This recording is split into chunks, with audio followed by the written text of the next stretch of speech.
Come take a journey through time to a place where the time now is yesterday, today, 1,000 years ago. To a place where the life stream of the people has been cascading down through the centuries, serene, unchanging, as anonymous as the mountain streams themselves which interlace the backdrop to their culture. The valleys of the Kalash people in northernmost Pakistan.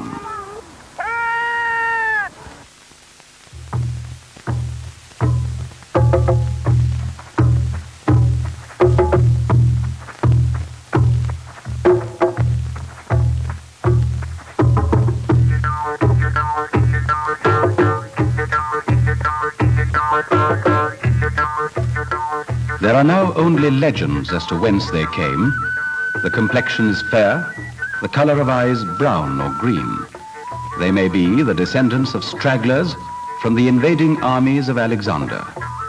There must have been other influences too, of the Indo-Aryans, Dardics, White Huns, and Sakas.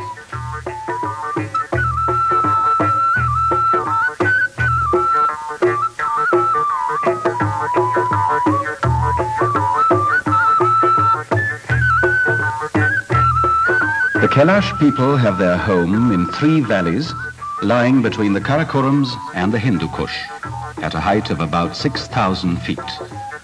Their sheltered lifestyle has endured the ebb and flow of stronger cultures away in the plains below them. They number no more than 3,000 to 5,000, living in 3 adjacent valleys, Barir, Bamburet, and Rambur.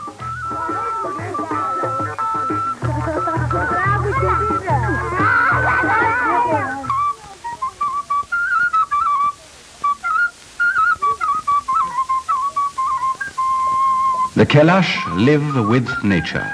They are a manifestation of nature, like their walnut trees or the ice-cold water in their streams.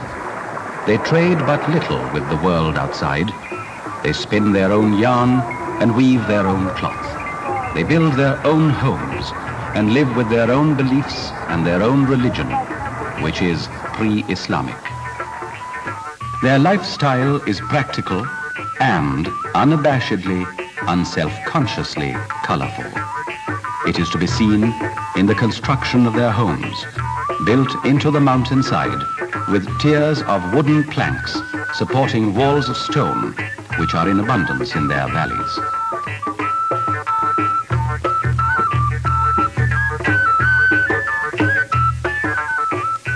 It is there in the engravings with which they adorn their doors and their beams.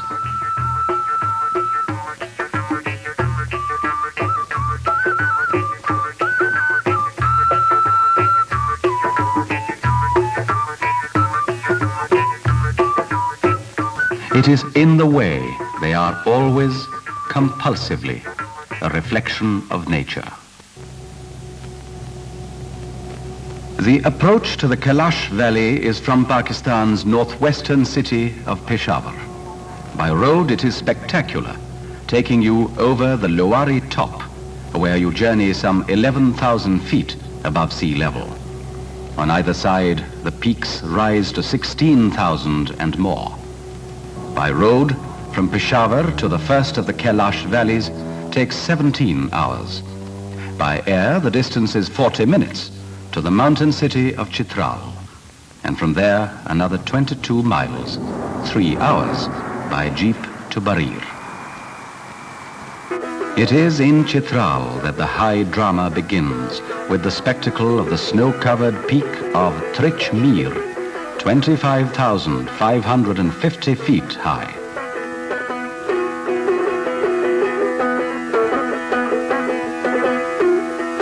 The name Chitral itself is evocative for those who know Pakistan. The bazaar or marketplace is the haunt of those who go in quest of handicrafts as rugged as the surrounding mountains.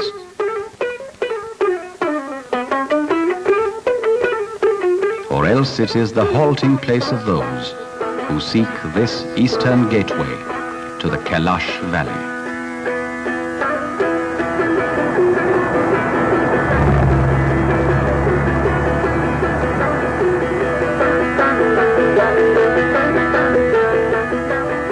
The road will now take us along the Chitral River, which has risen amidst the glaciers of Trich Mir to the north.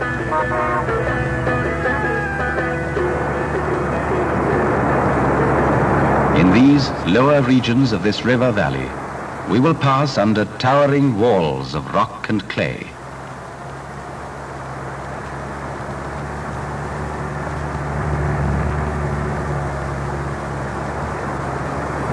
We will travel west for some 3 hours. Here we will work our mental transition.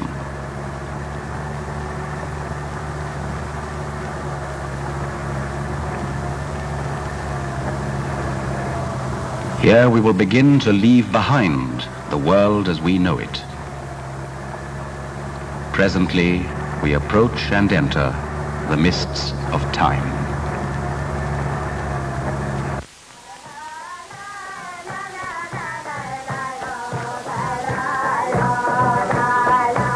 Fortunately for us, the jeep will only take us to one of the 3 valleys. The other 2, Bamboret and Rambur, we have the privilege of approaching on foot.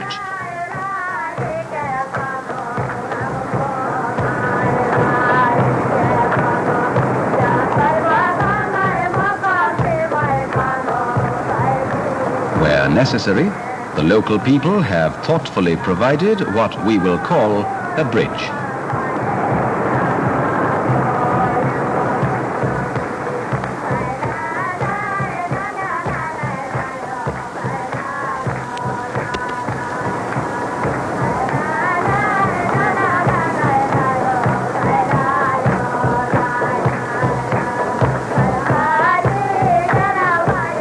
Pleasures of discovery lie always in the way you approach it.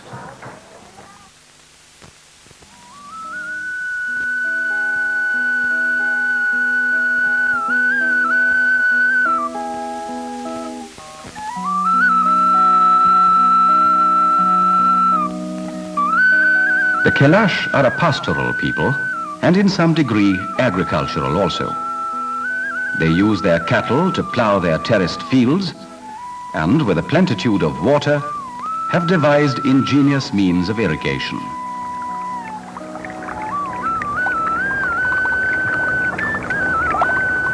Their main crop, from which their staple diet is derived, is maize. The menfolk have contributed to the economy by plowing the field. Now the women take over ubiquitously, sifting the corn, gathering in the waste fodder for their cattle, yet again, naturally, compulsively, turning communal work into the occasion for social intercourse and gaiety.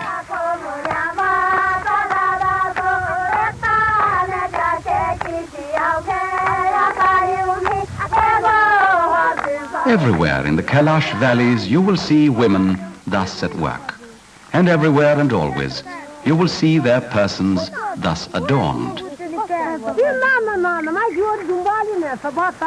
Their headdress, made from cockle shells and buttons and tinkling bells and beads, may weigh from 3 to 5 pounds.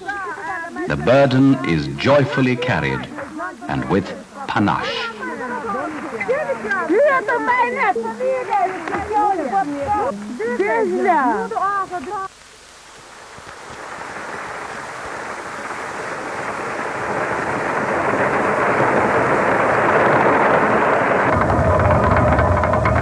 The water mill belongs to the community, and it is the women folk that do the grinding. The water runs all the year round, and so does the water mill. Yet, another of the delightful and indeed Epicurean customs of the Kalash women is to grind the corn fresh for every meal. The diet of the Kalash people is mostly corn flour. It is mixed with water and baked on a rough iron plate. It is eaten mostly with cheese, made from cows' and goats' milk. They will eat meat only on festive or religious occasions, and their meat will mostly be goat and sometimes cow. Never chicken and eggs, which to the Kalash people are strictly taboo.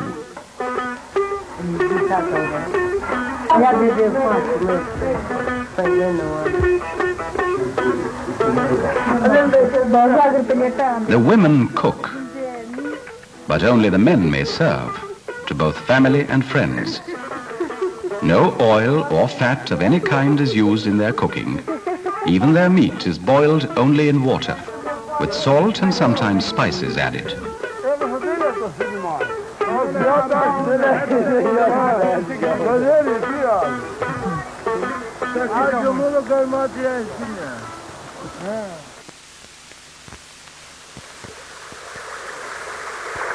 Once a month, for the few days necessary, every woman will seclude herself in the communal bashali. Here again, nature dictates the human response, which is hygienic and scientific. Here, the women will stay not only secluded, but completely cut off from human contact. Relatives will bring their food, but may not touch them. The one will place the food on the ground, the other will carry it away.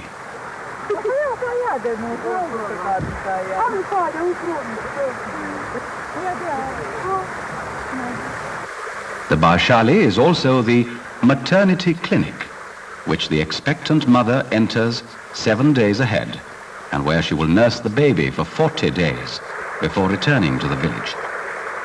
The practice seems as natural as breathing in and breathing out.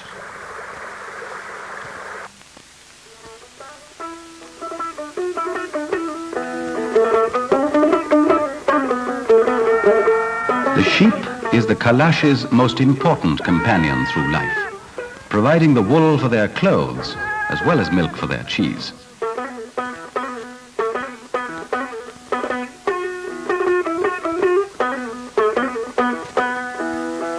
Spinning and weaving are a highly developed handicraft, and one at which, again, it is the women folk that are adept. From the wool, they weave shawls and blankets, and the long dresses, which the women folk wear in winter, always dyed black, and the men wear in grays, browns, greens, and blues.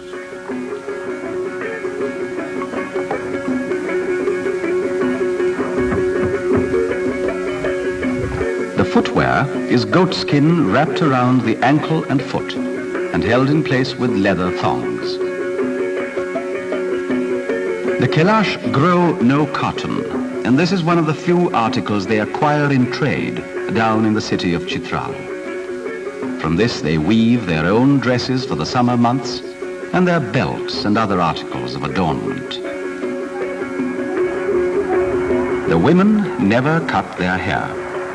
Detached strands of hair are considered unclean.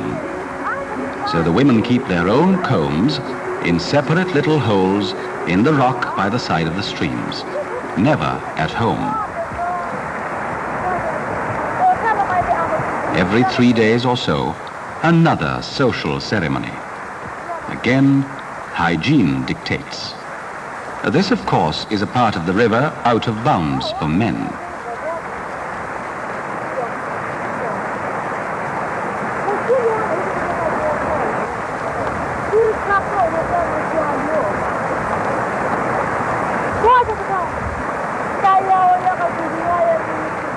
These young women in their teens and early 20s are all married and have been for some years. The Kalash marry young, girls at perhaps 14, boys at 16 or 18. But the betrothal will have been arranged already at the age of 4 or 6.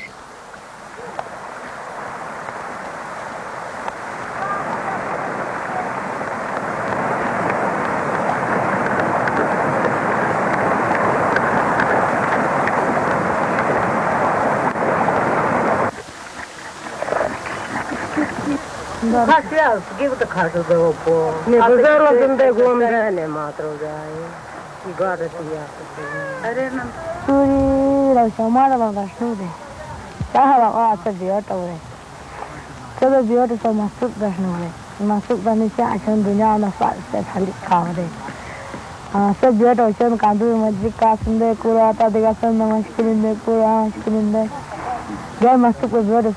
We take the horn of the goat and heat it in the fire, says the young woman.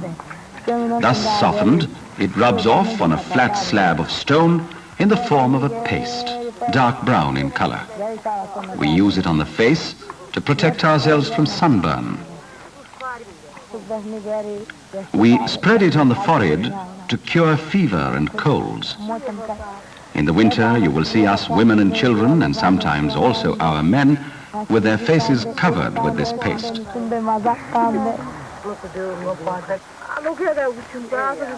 Thus, frequently using it, we also naturally learn to apply the paste decoratively.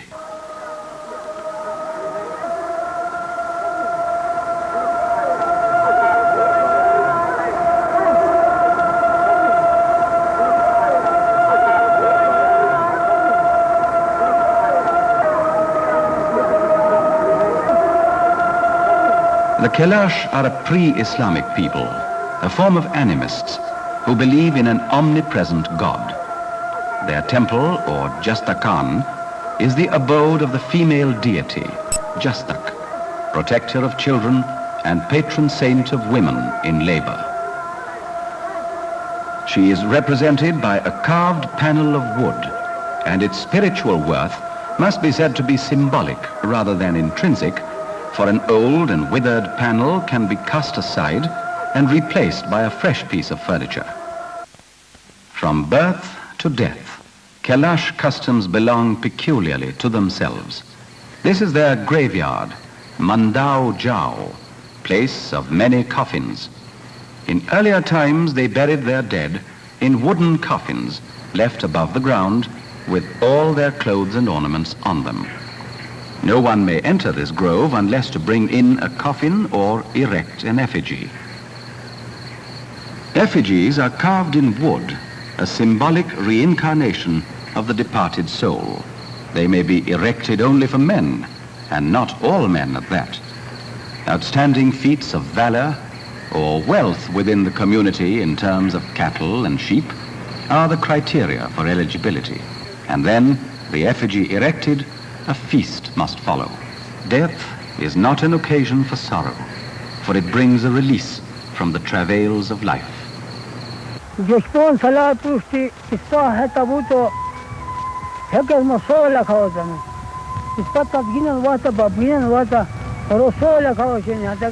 In more recent times, we are told, with the impact of Islam, the custom has changed.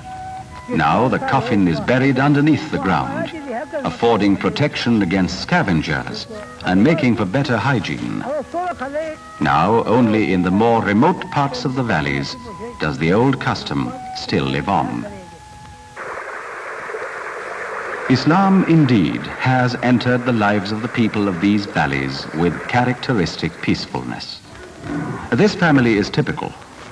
Two brothers under the same roof, the one a pre-Islamic Kalash in religion and culture, the other a Muslim. There is no conflict and no prejudice on either side. And the influence of the advent of Islam in the home is by example and not by pressure. The change of religion begins to affect the lifestyle.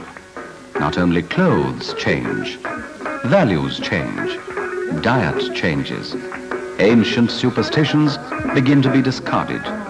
But the Kalash temperament, one of peaceful cohabitation, stays on.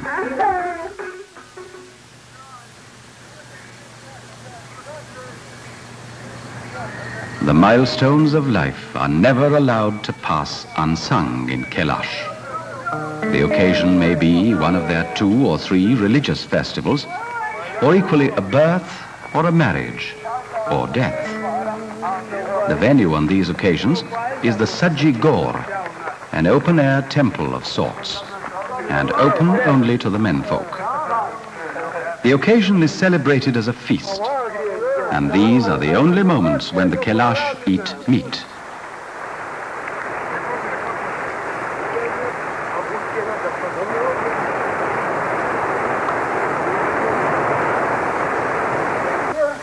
Saji Gaur is the deity who looks after the world under the command of the Supreme Creator. The ceremony consists of all the menfolk gathering around an open fire. Burning branches of juniper are thrown onto the fire.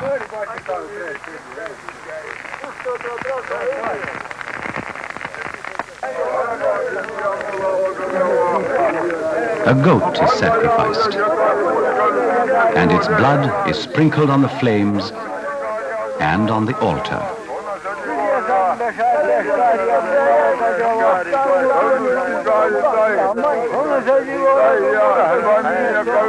Social and religious customs become intertwined. The head of the goat is flung aside, and the boy that is quickest and no doubt strongest claims it and may then have it for himself to eat.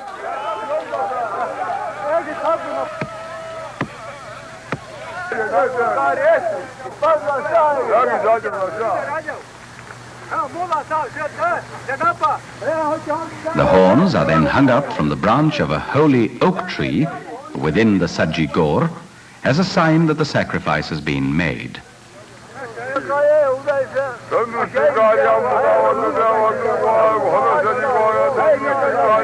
Other than the horns and the hide, the Kalash eat up every part of the animal.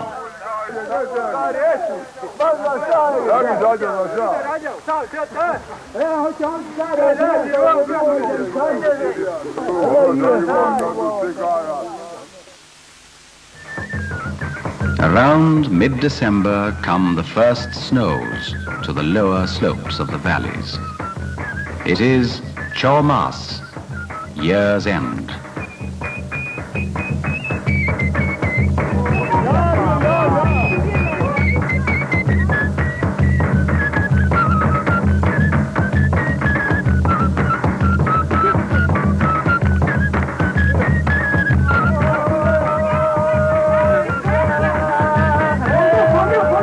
It has been another good year. The families have flourished, the crops have been good, the harvest generous. It is time for Thanksgiving and celebration. The Kalash, after all, being happy, are a grateful people. One year has ended, the next must now begin. We bring our children to the Jastakan, to the goddess Jastak, so that they may be blessed by her in the year that lies ahead.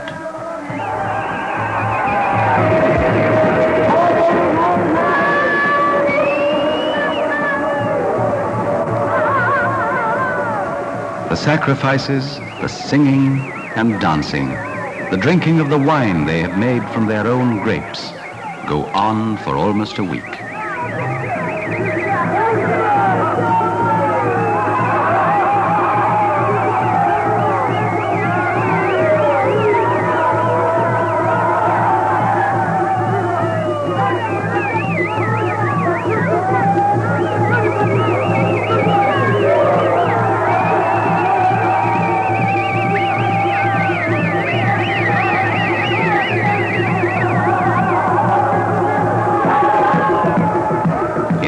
quest for the carefree life, the Kalash indeed are a tireless people.